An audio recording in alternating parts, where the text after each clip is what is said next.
Hello and welcome to episode 16 of Garmin to smashing a PB at London Marathon 2025 question mark. For those that are new to the channel, basically what I'm doing is I'm using my Garmin watch. I programmed in the London Marathon 2025 with a very ambitious finishing time. I'm not disclosing that just yet. But basically my PB on a marathon is 4 hours and 42 minutes, and I really want to smash that. I normally do a marathon and it's a long, slow plod. But now I'm really working into it, and I'm using the Garmin event and basically the suggestions that give me the training plan to London Marathon as it gets me hopefully to my goal. We see the race predictors on the Garmin and things like that. So far, it's been very close to a 5K. Well, I actually beat that by 15 seconds, about 13 seconds, sorry. 10K, literally a minute out, I think, from that. But I was going by heart rate and not actual race effort as such. So maybe there's that little bit of give there. Obviously, I kind of haven't race paced a half marathon on that. So, and obviously with a marathon, there's so many variables to connect to actually get a predicted time correct with Garmin or whatever. But I'm not the only person that's been doing something similar to this. There are others out there, especially the runner Lucy, as she's done that on a 10K PB, and also her Berlin Marathon, the most recent. So, and there's a couple of us kind of using Garmin now as a coaching thing, method, and just to see. For me, this is a big experiment. It's one that I'm hoping will work because I'm putting a lot of faith into this, as I really want to smash the PB in London Marathon 2025. Sorry, we're going back to the past, eh? So basically, Seeability has given me my place again for next year's London Marathon. I ran for them this year. I had an amazing experience in London running for them, and also kind of going and visiting a hub centre that they have and seeing where the magic money goes. How the money is used and all that lot. It was amazing to see, and met some people that benefited from it all as well. So very kind of uplifting way to kind of see the charity. I now feel that the charity is something very special to me. So I really want to raise as much as I can for them. Just to help them out. And they've helped me live a wonderful kind of dream come true this year in 2024. So to be able to run for them again in 2025, that's just fantastic. And so please click down below in the description is the link to the charity page, Just Giving. Just another thing, I live in Norway now. I pay my own way to London. I pay my own accommodation. Nothing that goes on the Just Giving page goes to me. It's all to the charity. I just want to put that out as a disclaimer, and that it's one of the questions I do get asked in Norway. And that, but Norway is very different to when it gives donations and sponsorship and that. So all the money for Just Giving goes directly to the charity. Nothing touches me, and I fund my own transport and my own accommodation.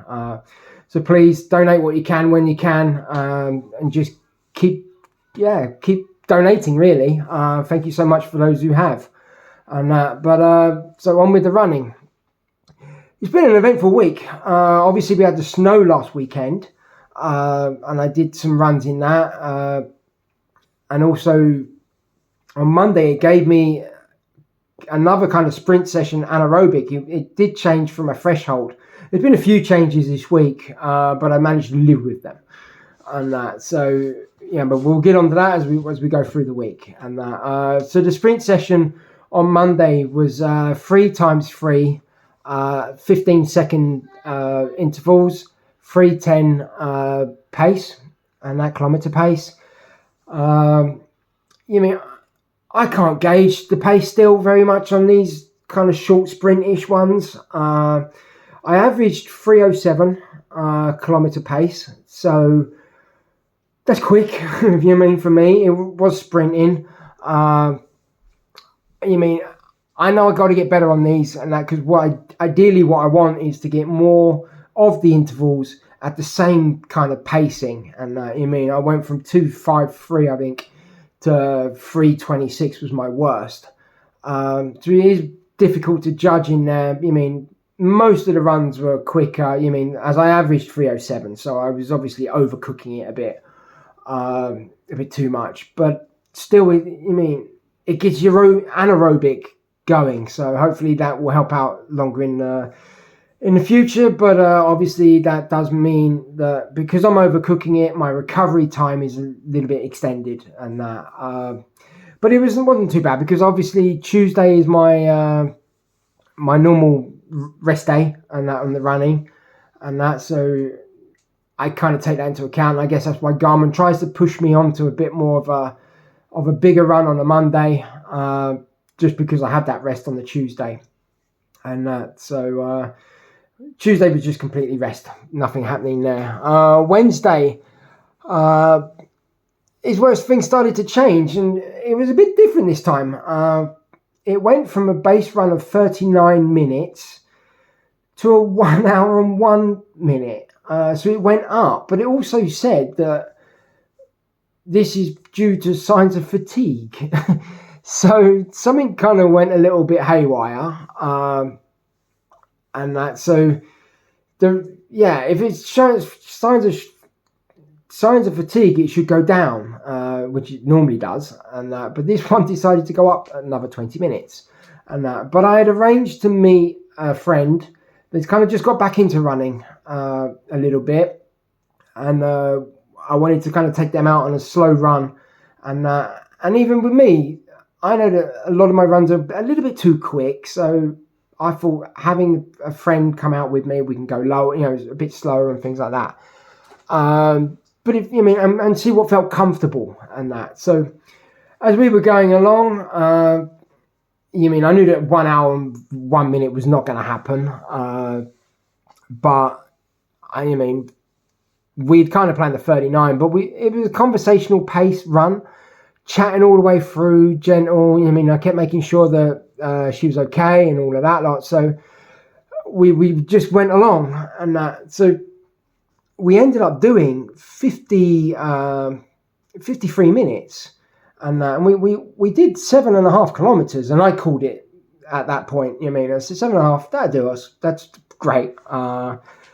And the average was 128 beats per minute for me. For her, it was higher, but it was, not enough readings on the Garmin watch at the moment, and that. So obviously, that's what we have to take into account. Where the more data your watch has, the more it can kind of get your zones right or whatever. So we averaged 7 minutes 03 kilometer pace, and that. But it was very conversational, and we chatted the whole way around, which is ideal. This is perfect. It kind of goes on that thing where, although you're not always in your zone 2, if it's conversational pace, that's your perceived effort run.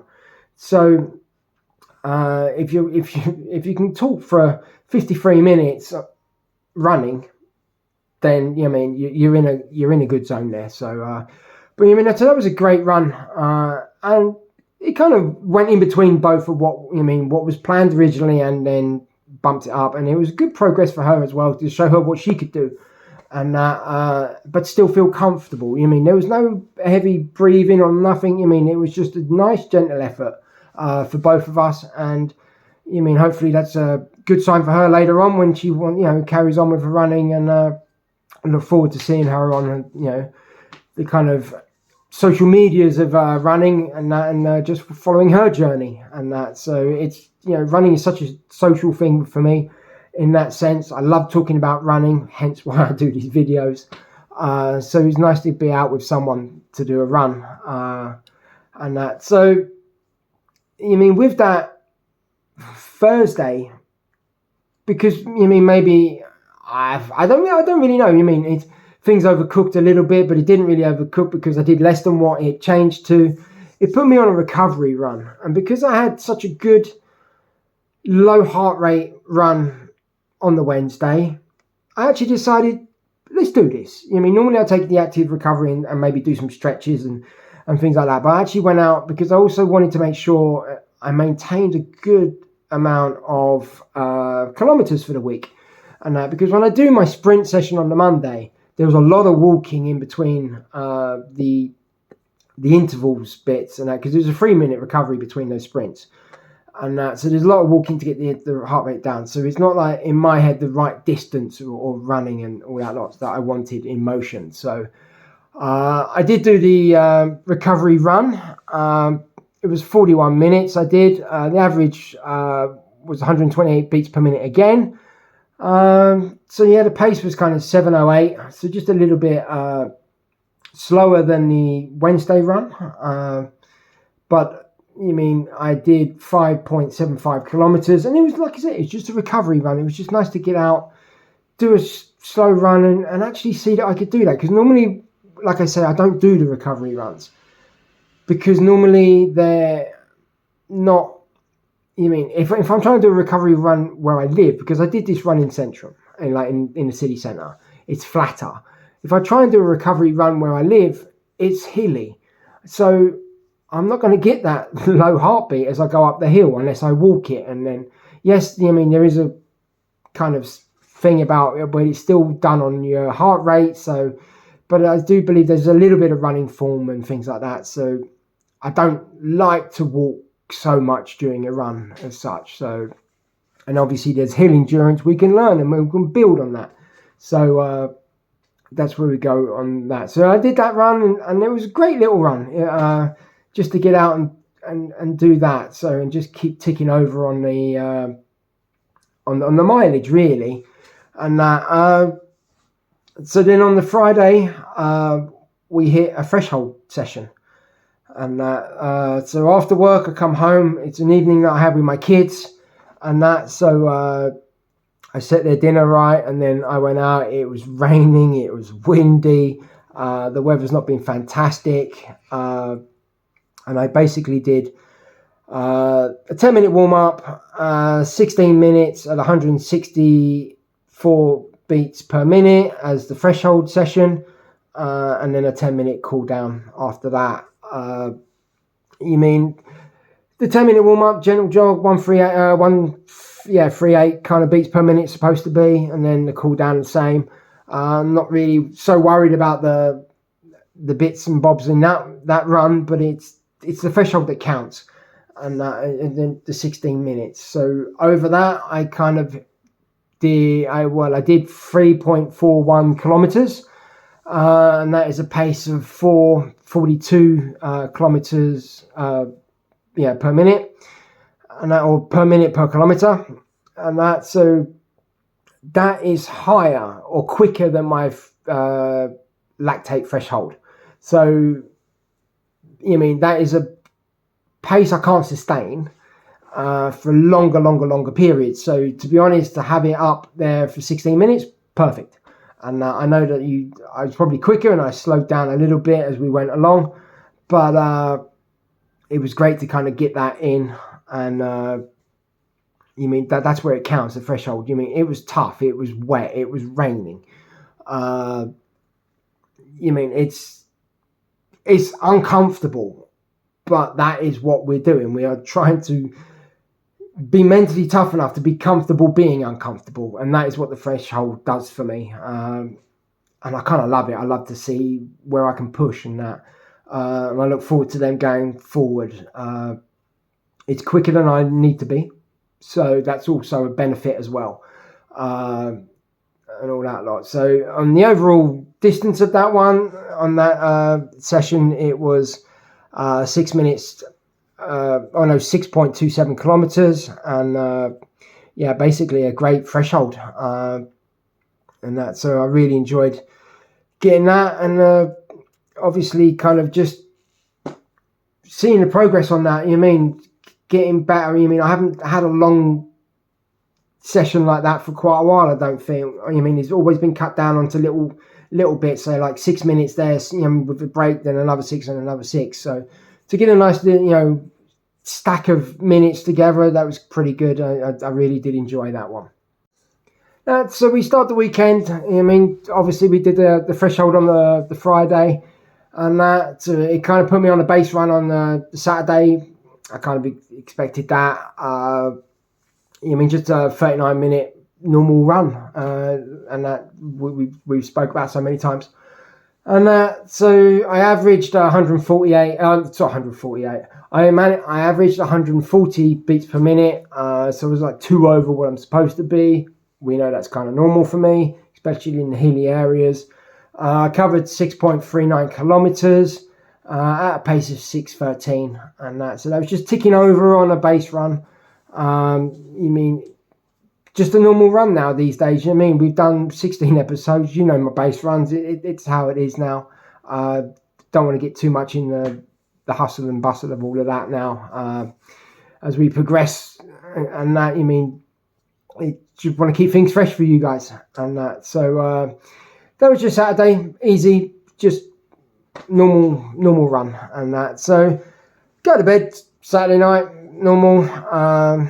It is kind of Christmas party season now in Norway. It's slightly different, and that they do, how they do it and all of that lot. So my neighbours or my landlord above me had his Christmas party, so I could hear them partying throughout the night. I did set myself to go to bed very early, but when you hear the partying, them enjoying themselves, kept me awake a little bit. But that's it's life, yeah. It's what happens. So the planned run for Sunday changed a little bit, not through kind of fatigue or anything like that. Just I don't really know what the algorithms are going on, but it changed from 1 hour 45 minute long run to 1:29.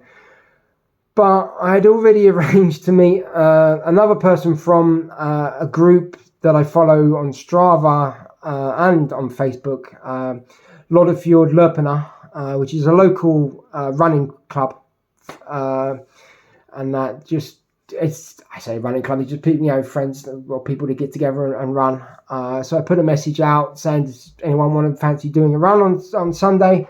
Because a lot of them are doing marathons in Valencia and Torino in Italy. So the main core are out doing marathons there, but some of us are still back home. So I said, anyone want to come out for a run? This pace-ish or whatever, and about this time. So I met up with Christina in the group, and basically we met up and we ran. The idea was I stuck with the 1:45 plan because that's what I arranged and all that lot. So we ran off to the racetrack, kind of got there in 35 minutes. So thinking, wow, we could be doing 40 minutes around the racetrack. But we'd spoken about the rest of the loop. There's a big loop that I've never done that that we can carry on going and come back in that. So we kind of got round one part of the track and we were talking. The whole run was a chat. Again, conversational pace. And so as we were running along, and I kind of said, well, do you want to do that other bit? Because I've never been there, so I'd like to try and know the route so then I can then do it myself later on. And so, we come off the track after we're doing one lap, and then I followed her basically all the way around, basically to get back to where I knew where we were, and just did a big loop. And so, again, conversational pace, great to be with someone, just chatting about experiences, about marathons and runs and things like that. I did go a little bit over the original plan as well, because like I said to you before, I like to try and get to a convenient place home. So basically I just ran all the way back to the bottom of the hill where I live, and then I walked up. and that. So in 1 hour 59 minutes, so like I said, I've gone extra. We covered 17.18 kilometers, and then it was averaging, was it 6:56 kilometer pace. So you mean that was a good run. You mean it was a nice, slow, comfortable run, quite hilly. Like I said, I've never done this route, so we walked up the hills because she also has the heart rate plan and that, and when you're running together, you mean we are different abilities, and everybody who runs has different abilities. So there's got to be that compromise or whatever, because you don't want to mess up someone else's training plan either. So I was very happy to drop down, and not that I needed to drop down, because to be honest, I was probably going a bit too quick in myself anyway. So it was great to we walked up some of the bigger hills, and and when it was kind of right to go on, we went on. So I averaged 143 beats per minute. Again, it's not too bad for me. Talking all the way, and I'm sure talking all the way kind of does increase your heart rate a little bit as well, and because it is a little bit different. You don't have your concentrated, focused breathing pattern or whatever. You're talking and breathing, and and all that lot. So it might have raised up the heartbeat a little bit as well on that. I think when I looked at Garmin afterwards, it actually classed it as a tempo run. It's not a tempo run. This is where I guess the heart rate zones kind of come into a little bit. It was conversational pace, and when we like I said, we chatted and that, and then when it did get a little bit kind of tough on the hill, we walked it. So I don't feel it was a tempo run, and just like your heart, your watch doesn't know exactly what you're doing either. It just goes by the effort, the data is going in. So that's something to kind of take track on. But great, I've said this before, long runs is kind of what I want to do. This is what I'm trained for marathons. I love running marathons. The long runs are great. Don't get me wrong. I'm enjoying these shorter kind of tempo and anaerobic sessions, as long as the anaerobic sessions don't screw up my whole plan like it used to be doing, and that. But the tempo plans are also, they're tough. But I see the bigger picture, and I think that's what you got to remember. Marathons are mentally tough, so doing the harder workouts, it's strengthening your mental toughness as well. You do have to be mentally tough to do, in some of these runs, because you've got to break that bit. You've got to break the point in your head where it says, I can't do this. You have to break it. You have to keep going. You have to have that willpower, that mental toughness to say, I've got to keep going. I don't reach those points in these runs because it's at a slow pace, and that's how it should be. We are building this endurance up slowly in that. But there will be times, in my thresholds, there are times when I'm like, I can't keep this up. And then you go, you have to. You've got to keep going. You've got to keep going. And that is building up the mental toughness to help push you through along, and giving you time on your feet. Another way of, just because you can physically do it, can you mentally do it? And that is what you train yourself with these runs as well. It was a nice way as well, because nice, gentle, relaxed runs so that I could practice some fueling. So I was using some precision hydration gel, and also some electrolyte that I got from an order that I put in the summer. And so I'm trying that fueling system at the moment. No problems there. On the slower runs, I will have to check it with the quicker runs, because I know that some of the gels I've used before, I'm fine when I'm slow, and these kind of runs like today on the long run, and that. But if I'm hitting speed work and I've had a gel, that gives me a little bit of gut issues and that. So I need to check that we can I can maintain on that and all that lot. But so far so good. You mean the gel's fine and the electrolytes are fine. It's all new experiences and that. So today was great. Again, the socialness of running with others is something that I enjoy.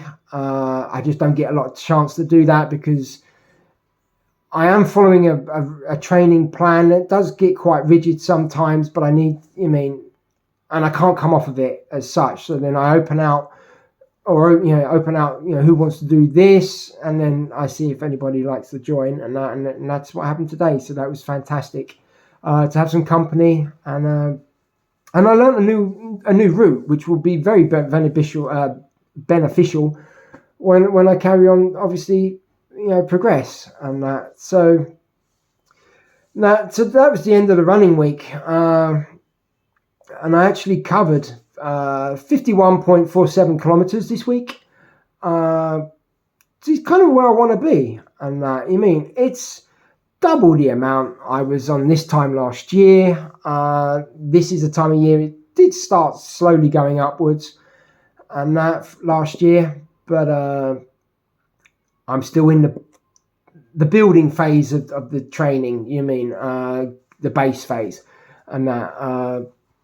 From the end of December, we start pushing up, and that's when the marathon training plan proper will kick in, and that. So, I'm fully up there now, getting in there. Keep this up, it'd be another 200 kilometer month, blah, blah, blah. It's just doing what I really enjoy doing, and I get to talk about it on here, so perfect. You can catch me every day or every time I have an activity, which is 5 to 6 days a week, on my Instagram, which is the same as this YouTube channel, Neil_a_dad_that_runs. And basically, like I say, thank you so much to Seeability for giving me the marathon place. I just need to raise the money for them.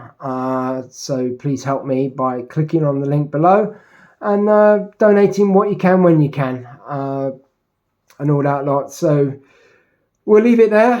If you can, click like, subscribe, tell your friends. I'd like to grow this channel. Let me know what you think. I'd like to interact with people and to see how to make it better and more interesting for you guys that are following me on my journey. We'll leave it there. I hope you have a great week, and look forward to seeing you all on the next one. Okay, thank you. Bye-bye.